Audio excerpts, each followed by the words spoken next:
सही है। सो यहाँ तक हमने कर लिया। अब हम आते हैं बायोलॉजिकल मॉलिक्यूल्स पर।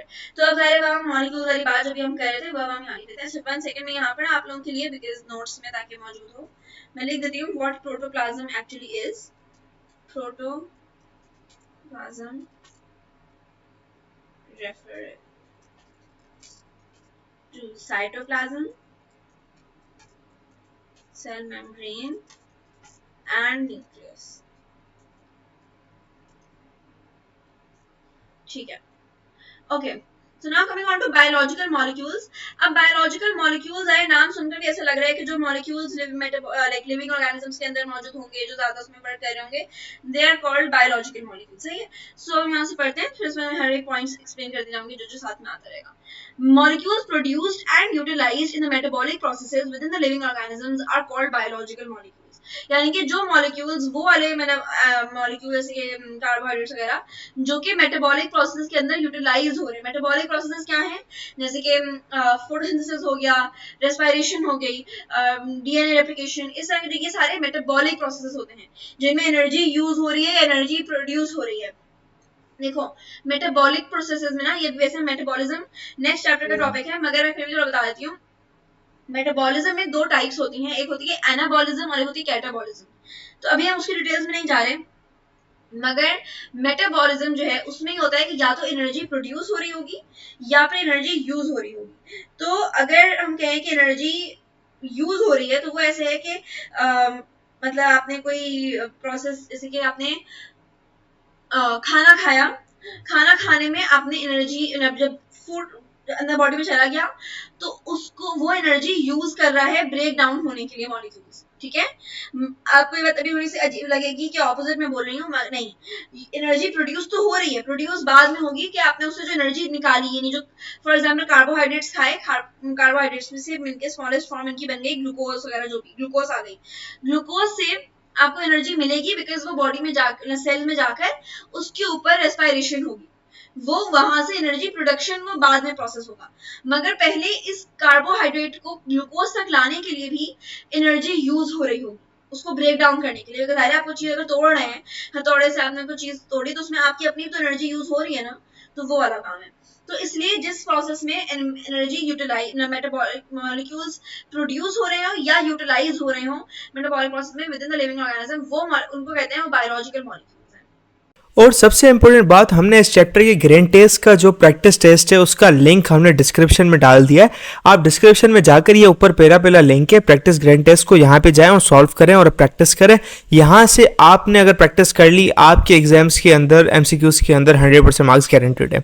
उसके अलावा अगर आपको हमारे फ्री नोट्स चाहिए, lecture, guest papers, model papers चाहिए, तो इस पहली वाली लिंक पे क्लिक करके आप हमारे चैनल को ज्वाइन हो जाए और दूसरी वाली लिंक को क्लिक करके आप हमारा व्हाट्सएप ग्रुप है इंपॉर्टेंट प्रीमियम, उसको ज्वाइन हो जाएं। ठीक है।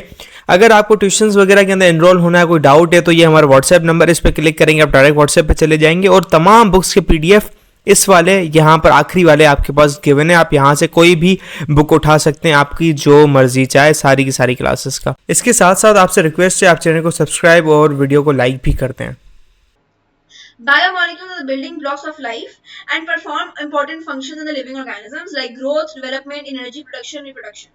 So ये जो बायोलॉजिकल मॉलिक्यूल्स हैं, ये बॉडी में जाकर अलग अलग प्रोसेस करते हैं, अलग अलग काम, इनके इंपॉर्टेंट फंक्शंस हैं। जैसे कि ग्रोथ का हो गया, ग्रोथ यानी कि आप अब छोटे से बड़े हो गए हैं, अब तो ये ग्रोथ है। डेवलपमेंट हो गई कि सेल्स वगैरह में अब जो है डिफरेंट ऑर्गन्स मैच्योर हो गए हैं, अब इस तरह की चीजें, ये डेवलपमेंट होती है।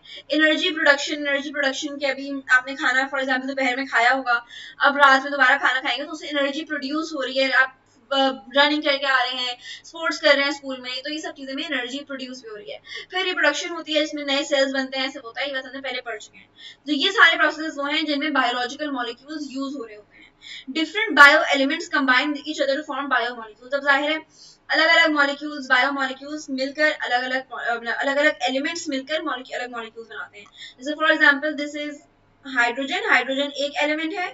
फिर हाइड्रोजन, अगर दो हाइड्रोजन आएंगे और फिर वो मिलकर ऑक्सीजन के साथ बॉन्ड बनाएंगी तो बन जाएगा हमारे पास वाटर। ठीक है, और वो वाटर को हम कहेंगे H2O है। तो ये दो बायो एलिमेंट्स थे, मेजर बायो एलिमेंट्स हो माइनर हो डजंट मैटर, मगर बायो एलिमेंट्स होने चाहिए 16 में से कोई भी। वो बायो एलिमेंट्स आपस में मिले, उन्होंने मॉलिक्यूल बनाया, ये बन गया बायो मॉलिक्यूल। ठीक है, समझ में आई बात?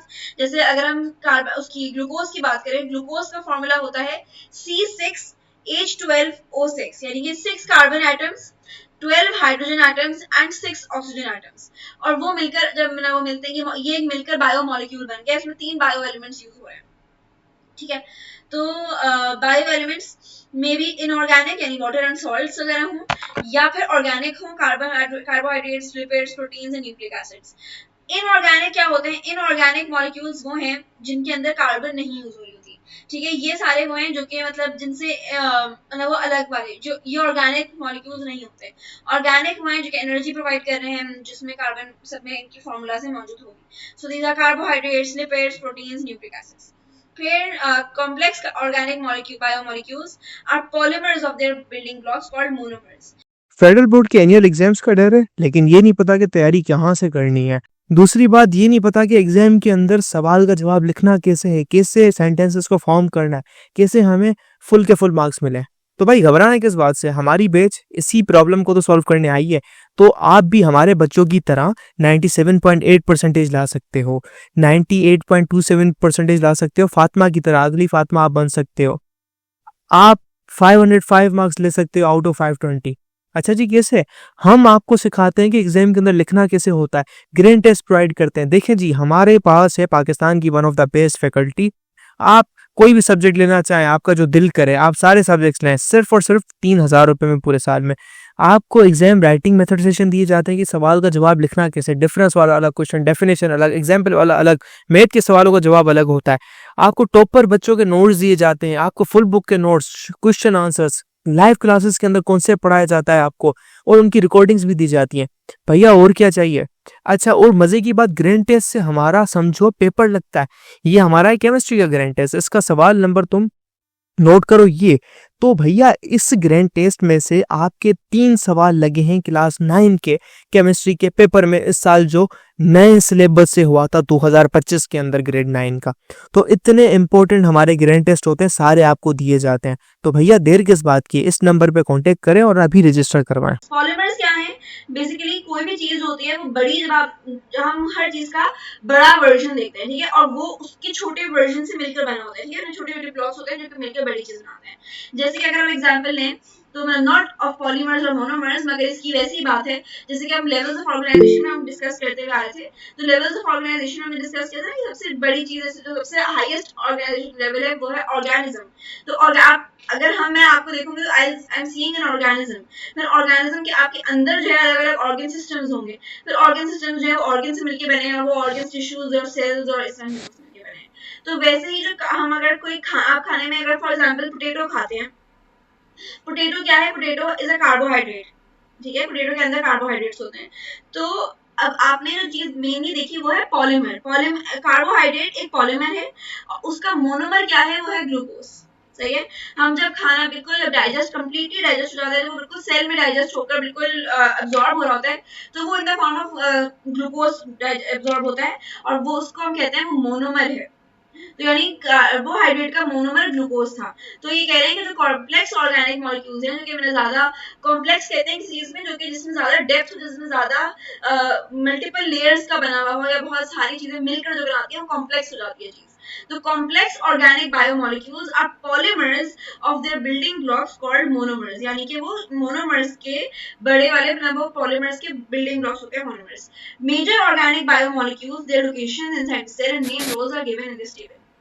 ठीक है, सो नाउ डन। फिर हम आते हैं नेक्स्ट अभी जो मेन हमारे पास बायोमॉलिक्यूल्स हैं, या जो ऑर्गेनिक बायोमॉलिक्यूल्स हैं वो ही हैं। तो पहला है हमारे पास कार्बोहाइड्रेट्स। तो कार्बोहाइड्रेट वजह से मैंने बताया कि इसकी बिल्कुल simplest form glucose, lactose, sucrose, starch, cellulose, chitin सब जाती है। अब डिपेंड करता है कि कौन कौन सी जगहों पर मौजूद है और कहाँ पर उनका क्या किस फॉर्म में मौजूद है, तो उस पर फिर उनका मोनोमर डिपेंड करेगा। हमारे बॉडी के अंदर जितने सेल्स में जो शुगर जिस फॉर्म में होती है डाइजेस्ट होकर, जिस फॉर्म में एब्जॉर्ब होती है, जिस फॉर्म में यूज होती है एनर्जी बनाने के लिए, वो फॉर्म है glucose. Glucose I am sure आपने नाम सुना होगा, ग्लूकोज वो है।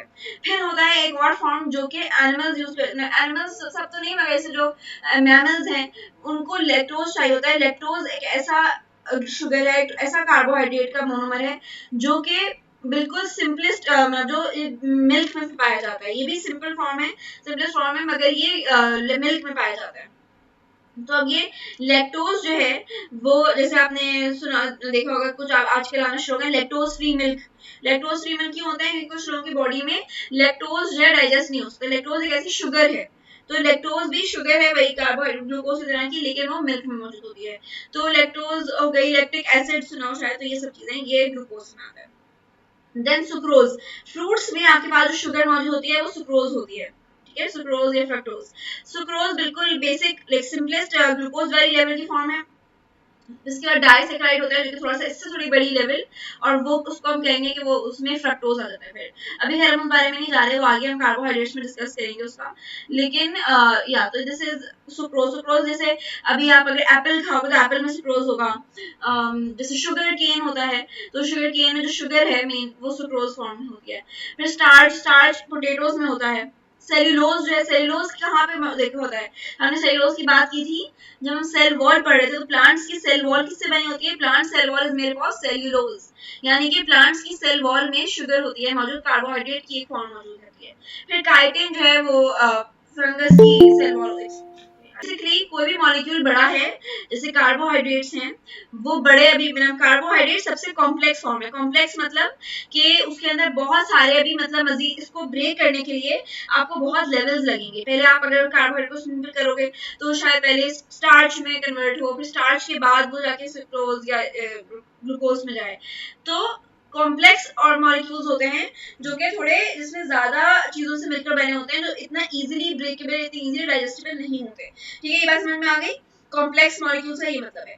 अब कॉम्प्लेक्स मॉलिक्यूल्स में जो होते हैं वो पॉलीमर्स होते हैं। पॉलीमर्स कहलाता है जो कि बेसिकली ये हम वर्ड यूज करते हैं बायोलॉजिकल बायोमोलिक्यूल्स में, पॉलीमर्स और मोनोमर्स का। तो मोनोमर्स होते हैं सिंपल यूनिट्स, इसको मैंने ऐसे समझोगे जैसे एटम और आप मॉलिक्यूल वगैरह पढ़ के वर्ड होते हैं। तो पॉलीमर्स जो है वो ज्यादा कॉम्प्लेक्स फॉर्म है और मोनोमर ज्यादा सिंपल फॉर्म है। ठीक है, तो जैसे अभी हम कार्बोहाइड्रेट्स की डिस्कशन करें तो carbohydrate in itself is a polymer, हाँ, और उसका जो बिल्कुल एक सिंपल ऐसे समझ लो कि मोनोमर्स जो है वो एक सिंगल ब्लॉक है, एक सिंगल ईंट है, जैसे कि ब्रिक होती है, वो मोनोमर एक है, वन ब्लॉक ऐसा। This is one monomer. अब ये इसमें बहुत सारे जुड़कर हो जाए, चेन बन जाए इनकी। तो ये ठीक है, ये इस तरह की पूरी लंबी चेन बनती जाए तो वो मिलकर पॉलीमर हो जाएगा। पोली कहते हैं, नहीं तो वर्ड POLY मींस के मैनी, और मोनो मींस वन। तो अगर वन मर मींस के एक single unit, monomer means one unit, and polymer means many units. ठीक है, तो इसमें आप ऐसे चेन ऑफ यूनिट्स की तरह समझ लो कि चेन है बहुत सारे मोनोमर्स की, वो मिलकर पॉलीमर बना रही है। ठीक है, तो कार्बोहाइड्रेट जो है, अगर हम स्टार्च की बात करें तो स्टार्च जो है वो कार्बोहाइड्रेट की फॉर्म में, मगर स्टार्च बड़ा पॉलीमर है, और जो ग्लूकोज है वो एक सिंगल यूनिट है, वो मोनोमर होगा। ठीक है, तो ये इस तरह से बात है। अभी हम सारों को पढ़ेंगे तो आपको ज्यादा बेहतर तरीके से समझ में आएगा। फिर लोकेशन इन सेल होती है कि जो ये है कार्बोहाइड्रेट्स, ये सेल वॉल में पाए जाते हैं अगर सेलुलोज या काइटिन की फॉर्म में है। सेल मेम्ब्रेन में होते हैं, कार्बोहाइड्रेट चेन्स हमने पढ़ी थी तब फ्लूइड मोज़ेक मॉडल में। Smooth endoplasmic reticulum, Golgi bodies वगैरह, इन सब जगहों पर कार्बोहाइड्रेट्स मौजूद है। फिर मेन रोल्स में आते हैं कि ये एज अ फूड यूज होता है, हम खाने के तौर पर यूज करते हैं एनर्जी सोर्स के लिए, बिकॉज जितनी एनर्जी आपको कार्ब से मिलती है वो किसी और चीज से नहीं मिलती। इसलिए बहुत सारे लोग जब आजकल आपने शायद देखा हो कि कीटो डाइट भी कर रहे होते हैं, तो जिसमें बिल्कुल नो कार्ब डाइट होती है, बिल्कुल कार्बोहाइड्रेट्स खाने ही नहीं है, तो वो इतनी रिकमेंडेड नहीं है असल न्यूट्रिशनिस्ट या डॉक्टर्स के थ्रू, क्योंकि उसमें आपको एनर्जी नहीं मिल रही होती उतने, वो उसमें आप सिर्फ अपना मसल तो बना रहे हैं लेकिन एक्चुअली एनर्जी नहीं गेन कर रहे हैं। तो एनर्जी सोर्स है carbohydrate. Components of plants and fungi cell walls, cell surface makers, components of DNA and RNA as 5 carbon sugar। ये अभी हम 5 carbon sugar वगैरह की बात बाद में करेंगे, ये क्या होता है। फिर हम आते हैं प्रोटीन पर। प्रोटीन एक बायोमोलिक्यूल है। प्रोटीन के टाइप्स हैं हीमोग्लोबिन। हीमोग्लोबिन पाया जाता है आपके रेड ब्लड सेल्स में। हमने बात भी की थी कि रेड ब्लड सेल्स जो है उनके अंदर कोई न्यूक्लियस वगैरह नहीं होता ताकि वो ज्यादा से ज्यादा हीमोग्लोबिन को और ऑक्सीजन को स्टोर कर सके। हीमोग्लोबिन वो पिगमेंट होता है जो कि रेड ब्लड सेल्स को रेड कलर दे रहा होता है, ठीक है। फिर एक्टिन प्रोटीन होता है, मायोसिन, हार्मोन्स, एंजाइम्स, एंटीबॉडीज, ये सब चीजें एग्जांपल्स हैं प्रोटीन्स की। लोकेशन इन सेल साइटोप्लाज्म में मौजूद होगा। अगर हम एंजाइम्स की बात करें, एंजाइम साइटोप्लाज्म में है। एंजाइम्स सेल उसमें सेल मेम्ब्रेन के अंदर पूर्ण जितने काम कर रहे होते हैं। एंडोप्लाज्मिक रेटिकुलम और जो गोल्जी बॉडीज हैं, तो बना ही प्रोटीन्स रहे होते हैं क्योंकि इन पर राइबोसोम्स अटैच्ड हैं, तो ये सब जगहों पर लोकेशन सेल में है। मेन रोल क्या है इसका? ये भी एनर्जी सोर्स है। Component of cell membrane. Cell membrane में आपने देखा था कितने मेजर जो बड़े बड़े मोज़ेक जो था वो फ्लूइड मोज़ेक मॉडल का, वो प्रोटीन्स ही थे। तो उसमें चैनल प्रोटीन्स होते हैं, कैरियर प्रोटीन्स हैं, ट्रांसपोर्ट प्रोटीन्स, वो सब सेल मेम्ब्रेन का पार्ट है। गैसेस एक्सचेंज करा रहा होता है ये, गैसेस ट्रांसपोर्ट, ये भी हम बाद में डिस्कस करेंगे। केमिकल मैसेंजर होता है, स्पीड अप करता है केमिकल रिएक्शन को। बेसिकली जब कहीं एंजाइम के तौर पर अगर हम बात करें कि एंजाइम्स क्या काम कर रहे होते हैं, कि एंजाइम्स जो है वो आपकी खाना खाया हमने, फॉर एग्जांपल मैंने स्टार्च ही खाया है, पोटैटो खाया है, तो वो मुंह में जाके या स्टमक में अमाइलेज टाइप का एंजाइम होगा। एंजाइम उसको बिल्कुल उस पर वर्क करेगा और बिल्कुल सिंपल फॉर्म्स में कन्वर्ट करेगी। पॉलीमर्स को मोनोमर्स में कन्वर्ट करने का काम एंजाइम करता है। तो ये केमिकल रिएक्शन स्पीड अप करने वाली बात हो गई। इम्यूनिटी, एंटीबॉडीज होती हैं जो कि आपकी बॉडी में इम्यून सिस्टम का पार्ट होता है कि उसको बॉडी को प्रोटेक्टेड रखते हैं अगेंस्ट बैक्टीरिया, बीमारियों से प्रोटेक्टेड रखने वाला काम तो इम्यूनिटी प्रोवाइड करना या एंटीबॉडीज करते हैं। Component of chromosomes. क्रोमोसोम्स में आपने हमने सेल साइकिल पढ़ी थी, तो क्रोमोसोम्स के अंदर भी प्रोटीन होते हैं। अभी आपने पढ़ा नहीं है बात, लेकिन आगे के लिए एज एग्जांपल ही हम डिस्कस कर रहे हैं। फिर लिपिड्स आते हैं। लिपिड्स जो हैं फैट्स होते हैं। फैट्स ये लिपिड्स जो हैं वो जाहिर फॉस्फोलिपिड्स हैं। रिमेंबर हमने फॉस्फोलिपिड बाइलेयर जो सेल मेम्ब्रेन पढ़ा था, तो उसमें फॉस्फोलिपिड्स की एग्जांपल लिपिड्स थी। वैक्सेस, वैक्सेस अलग तरह के, सोय वैक्स आपने देखा हो शायद, कैंडल बनाने के लिए यूज होता है, दैट इज अ फैट, वो लिपिड्स है। फिर ऑयल्स, डिफरेंट तरह के oils, canola oil, sunflower oil, coconut oil, सब में सब जितने भी टाइप्स ऑफ ऑयल्स हैं सब लिपिड्स हैं। फिर vitamin D. Vitamin D is a type of lipid, जो बिकॉज विटामिन डी जो है ना एक्चुअली वो फैट सॉल्युबल लिपिड है। तो जब आप कोई विटामिन डी कैप्सूल्स खा रहे होते हैं तो वो वाटर की मौजूदगी में डाइजेस्ट नहीं होंगी, वो एब्जॉर्ब नहीं होंगी, वो फैट्स के उसमें होंगी। तो विटामिन डी एक लिपिड है। फिर इसकी मौजूदगी भी मतलब सेल मेम्ब्रेन में मौजूद है। स्मूथ एंडोप्लाज्मिक रेटिकुलम बनाता ही फैट्स है, याद है ना हमने कहा था, तो ये हो गया। फिर provide cell long term energy, component of cell membrane. अब इसका काम क्या होता है, रोल जो है लिपिड्स का, हर चीज का अपना अपना रोल है। कार्बोहाइड्रेट्स में एनर्जी सोर्स थे और वो सेल में वगैरह थे, और जो प्रोटीन्स थे उनका काम ज्यादा मतलब रिएक्शन वगैरह को स्पीड अप करना या इम्यूनिटी देना या केमिकल काम करना, वो था। लिपिड्स का काम ये होता है कि ये सेल को लॉन्ग टर्म एनर्जी देती है। हमने थोड़ी छोटी शॉर्ट टर्म एनर्जी तो बात की कार्बोहाइड्रेट्स की है, लेकिन लिपिड्स जो हैं, फैट्स हैं, वो लॉन्ग टर्म एनर्जी, जैसे कि अगर आपको इंसान इंटरमिटेंट फास्टिंग करता है या कोई रोजा रखता है, रमजान में आप रोजा रखते हैं, तो उसमें जो पूरा लंबे लंबे घंटे विदाउट ईटिंग जाना होता है, तो उसमें कार्बोहाइड्रेट्स एनर्जी नहीं प्रोवाइड करती। शुरू में करती है जब आपने सहरी की होती है, जब खाना खा के आखिरी मील खाई होती है, तब तक तो एनर्जी कार्बोहाइड्रेट्स दे, उसके थोड़े टाइम बाद तक देगा। लेकिन अब कई घंटे, 8-10 घंटे गुजर गए, 12-14 घंटे, कुछ कंट्री तो 16-17 घंटों का रोजा होता है, या जो इंटरमिटेंट फास्टिंग करते हैं वो लोग 18 घंटों तक की कर होते हैं। तो वो उसमें आप लंबे लंबे टाइम तक जाते हैं, मोर देन 10-12 आवर्स की बात होती है, तो जो एनर्जी बॉडी को मिल रही होती है वो फैट्स के थ्रू मिल रही होती है। तो इसीलिए आप फैट्स बर्न करना शुरू हो जाते हैं, that's natural way of burning fats, ठीक है। तो ये चीज हो गई। फिर सेल मेम्ब्रेन का पार्ट है। सेल मेम्ब्रेन के टाइम में बात की थी कि सेल मेम्ब्रेन को फ्लूइड रखना, उसको ज्यादा फ्लेक्सिबल रखना, कि सेल्स जो है हर तरह से गुजर जाते हैं, हर जगह से डिफरेंट कैपिलरी से गुजरना, ब्लड वेसल्स से गुजरना होता है, या न्यूक्लियस वगैरह हर चीज को आराम से मोबिलिटी जो आती है, मूवमेंट वाला काम, वो करने के लिए फैट्स प्रोवाइड कर होते हैं, ठीक है। फिर डीएनए। डीएनए आप लोगों को पता है क्या होता है, उसमें जेनेटिक मटेरियल होता है, तो इसकी लोकेशन न्यूक्लियस में है, क्रोमोसोम्स के अंदर होता है, और इसका काम क्या है, रोल क्या है, कि कंपोनेंट ऑफ क्रोमोसोम्स है, it stores and pass on genetic information. Genetic information DNA के अंदर होती है, स्टोर करता है और उसको आगे पास ऑन करता है अगले सेल्स तक, अगली जनरेशन तक, ठीक है। अच्छा, बहुत सारे बच्चे इसमें कंफ्यूज होते हैं कि डीएनए जो है, हम उसकी बात कर रहे हैं कि सिर्फ ये आपको पेरेंट्स से अपने अंदर तक आने के लिए जरूरी है। नहीं, ऐसा नहीं है। हमने माइटोसिस पढ़ा था, आप लोगों ने भी 2 चैप्टर्स पहले ही हमने माइटोसिस वगैरह पूरा पढ़ा है। तो माइटोसिस क्या था? माइटोसिस जो है उसमें सिर्फ एक ही सेल के मतलब आइडेंटिकल सेल्स बन रहे थे। तो एक ही जैसा सेल बनाने के लिए भी आपको चाहिए होने की जरूरत होती है डीएनए की। तो वैसे ही मल्टीपल सेल्स बनते रहे अपने आगे, जेनेटिक इन्फॉर्मेशन सेम रहे, वो उस काम के लिए भी डीएनए जरूरी होता है। और डीएनए मतलब ये सब काम कर रहा होता है। सिर्फ ऐसा नहीं है, अगली जनरेशन तक पास ऑन करने के लिए जेनेटिक इन्फॉर्मेशन होती है, अगले सेल्स तक के लिए जरूरी होता है। Then RNA. आरएनए जो है कि हम वैसे डिटेल में न्यूक्लिक एसिड वाले चैप्टर में करेंगे, लेकिन इसमें एमआरएनए होता है, टीआरएनए, आरएनए। आरएनए का काम मेनली होता है कि कोई एक स्पेसिफिक फंक्शन प्रोवाइड करना, जो कि डीएनए के अंदर बहुत सारे जीन्स थी, ये बहुत सारी इंफॉर्मेशन थी, उसको स्मॉल स्पेसिफिक इंफॉर्मेशन प्रोवाइड करने वाला काम आरएनए करता है, राइबोस न्यूक्लिक एसिड। और ये मौजूद है न्यूक्लियस, न्यूक्लियस के न्यूक्लियोलस में मौजूद होता है। रिमेंबर, हमने न्यूक्लियस जब देखा तो न्यूक्लियस के अंदर एक डार्क स्टेन एरिया था, वो न्यूक्लियोलस था। तो वहां पर आरएनए होता है, और इसके अलावा आरएनए साइटोप्लाज्म में मौजूद होगा। और ये काम क्या करता है? ट्रांसलेशन और प्रोटीन सिंथेसिस। प्रोटीन सिंथेसिस मतलब कि ये प्रोटीन बनना जो होता है, प्रोटीन का जो जनरेशन मेकअप ऑफ प्रोटीन होता है, वो काम ही आरएनए करवाता है। ठीक है।